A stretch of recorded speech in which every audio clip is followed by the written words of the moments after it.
Well, this woman has done so much. She's an actress, comedian, author, producer, writer, director. Do I need to go on? I think she's got a whiskey company in there as well. She's also taking part in virtual Comic-Con. With me now is Aisha Tyler.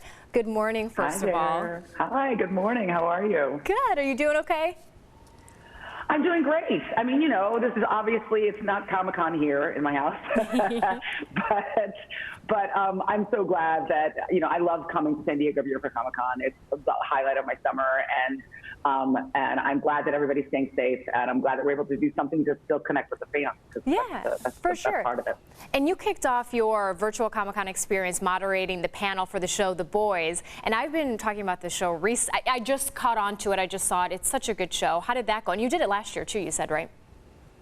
Yes, I moderated the year one panel for The Boys last year, and you know, to moderate one of these panels, there's a lot of homework involved. It's not just kind of like going out and like soft lobbing questions. I had to watch the entire season of that show to get ready to moderate the panel, and I just fell in love with it. It's irreverent, it's edgy, it's really very current, you know, and it kind of focuses on celebrity, and I don't know, it's such a smart, fun show, and then it's still everything you want out of a superhero show. You know, things blow up and people go fast and they fly, all that cool stuff. So I fell in love with it, and then this year I moderated their second panel. And we announced yesterday that I'm going to be hosting the after show for this series. So if people are familiar with something like The Talking Dead that follows The Walking Dead, we've got a new show called Prime Rewind Inside the Boys that's going to air after every episode when the show premieres this fall. Oh, wait, I just got so excited just because this show, if you're not watching it, watch The Boys. It's so good. And so this is really cool. And then obviously you do so much. So let's talk about your show. I mean, tonight you have your panel for Archer. You do the voicing there for Lana Kane, of course. Mm-hmm. I do, and so we're having a panel today. I believe it's 5 o'clock, but you know, I should check. Even when I'm doing Comic-Con from home, it's still a whirlwind. But I'll post on my socials as well today to remind people that it's going on today. But this is the 11th season that we're going into of Archer, and I love the show so much, but I have to pitch myself to you know, like believe that it's true that it's been over a decade that we've been making this animated show, and it's a real return to our roots this season. We're going to be engaging in our old spycraft, and I can't give too much away about this season, but it's just filled with incredible surprises. And I think if people are traditional lovers of early Archer, they're really going to love it. And actually, what's exciting is if you are just coming to Archer, all previous 10 seasons are now on FX on Hulu, so you can binge the entire thing. Oh, yeah. Before our show comes back. I have to ask real quick, you know, voicing a character, when you do the voicing, like, do you stand up? Are you really into it? Or are you just in sweats and kind of low key and you just emanate? Both of those things. I am in sweats, but I'm definitely not low-key. You know, when you're doing an animated voice, you don't have all the other tricks that you can use when you're acting on camera. You know, as yourself. You know, you've got to create that whole world just with the sound of your voice. So I definitely don't put on any makeup or do my hair, and I slouch in there like a total bum. But then once I'm in the room, I'm jumping up and down and screaming and waving my arms. And, you know, there are scenes where we're running and shooting guns at spies and jumping off of bridges and planes. And you have to really make sure that your voice communicates that, so I look like an absolute maniac in there. But it's really fun. It's like a workout. You should do like behind the scenes video of that.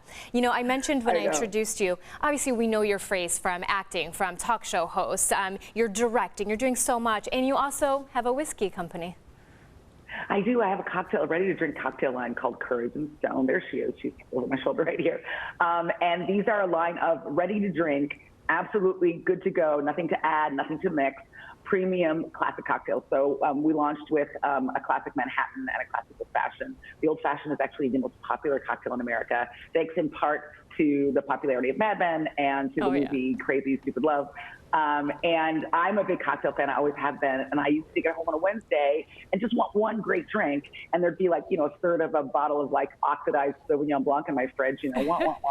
And so I started to make drinks at home and keep them in big bottles. So when I came home, I wouldn't have to make a mess. I could pour out one perfect cocktail, plop on the couch, watch the TV. And then I thought, man, it sure would be great to buy this stuff. And that's how the company came to be. I love it. You are such an entrepreneurial spirit, great businesswoman. You're doing so much. Was that a picture of you drinking the whiskey in an empty bathtub in your jeans? Is that what I just saw there? That is me. That's how I normally drink whiskey. Doesn't everybody drink whiskey? Yeah. Just The point is you can relax anywhere. But I wanted, I think more younger people are drinking in a smarter way. More women are starting to drink whiskeys. I think the fastest growing sector amongst women are whiskeys and other brown spirits. And I really believe in quality over quantity. For me, I just want one fantastic cocktail that I can really enjoy, rather than, kind of like a 6-pack of, something watered down. So for sure. It was really about kind of creating, we have so many shortcuts to a good life, so many hacks. We can get our perfect dinner delivered to our house, especially now that everybody's home. Yeah. If you love bar culture, if you love a great drink, now you don't have to go out to get it. You can just order it. Literally, we can ship it to your house. Yeah. And you can stay home and you can stay safe and you can have a premium bar experience without leaving your living room. You're so easy to talk to, but I have to wrap because my producer's going to really chew my ear off. Aisha, Tyler, you're doing your Archer panel today, did the boys yesterday. So great to talk with you this morning. Have a good weekend. Thanks, you too.